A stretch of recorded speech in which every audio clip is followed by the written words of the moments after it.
Paano pag nakita mo ang asawa mo sa isang news report?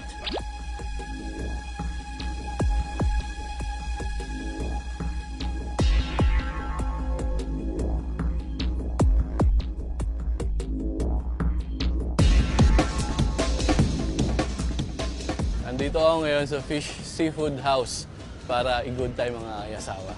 Sana hindi niya ako mabuking. Sana pag uwi ko, may mauwian pa ako.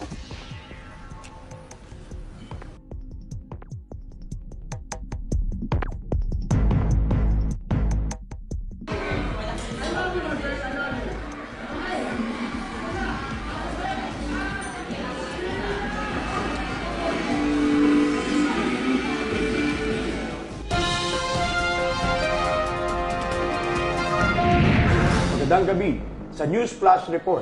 Isang bahay ang nirate kagabi sa may Novaliches, Quezon City at napag-alaman na ang bahay na to ay hindi pangkaraniwan, kung hindi isang bahay aliwan. May report si Alex Sumang. Yes, Ronald, tama ka dyan. Nandito tayo ngayon sa isang bahay sa Novaliches, Quezon City na kung saan nirate ng mga pulisya. Gulantang ang mga parokyano sa hindi naasahang pagpasok ng mga pulis. Mga biyatilyo at minor de edad ang mga nakita dito. Isa sa mga nahuli ay si Christian Mapue ng Caloocan City. Bakit yung ginagawa nito, sir? Medyo hindi na kasi kami okay ng misis ko. Kaya medyo naghahanap ng ibang putahe. Mukhang minor de edad yung kasama ninyo eh. Hindi ko alam na minor de edad pala yung kasama ko.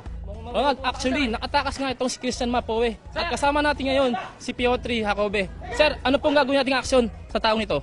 Kasalukuyan pinaghahanap pa rin ng mga kasamahan namin ngayon. Nandoon sila ngayon, may operasyon pa rin sila.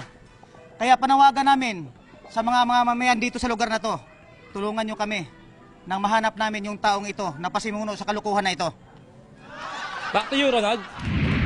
Salamat, Alex. Abangan ang iba pang detalye mamaya sa News Flash. Ito po si Ronald Galusario at Uli. Dito na yun niya. Binamtama ko yung mga.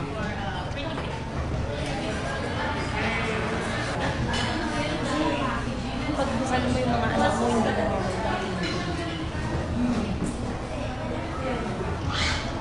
Matagal na lang ito, naiiyak. Ha? Ikaw mo pa sa bahay. Saan ako pupunta? Ewan ko sa'yo, papasok ka pa lang ng dito.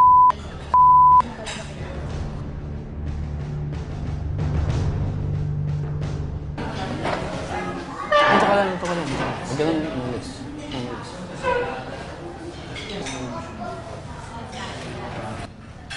Dito ka lang pala namin matatagpuan. Ha? Pinakasan mo pa kami kanina. Ano? Ano, miss? Asawa ka niya o kabit ka niya? Mayos ka ng salita mo ha, asawa niya ako. Hindi mo alam kung anong pinagagawa nito? Hindi, Ano to? ngayon ko nga lang nalaman eh. Ngayon, isama namin sa presinto to. Kanina, nakakasalo pa kami. Basahin mo yan. Para malaman mo kung anong pinagagawa nitong tao na to. Nakita ko na. Hindi lang yan, marami pa. Ano? Ito nga, basahin nyo nga para makita nyo.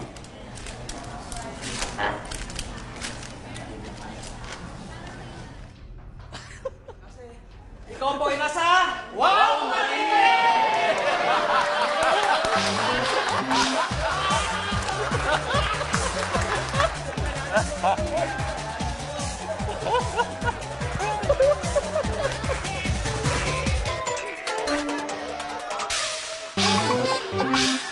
Ano ba yan? Pending doon, nanonood ako, tapos patay ko.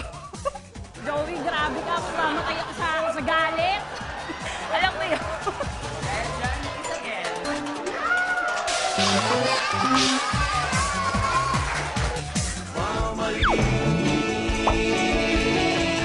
Mali pa rin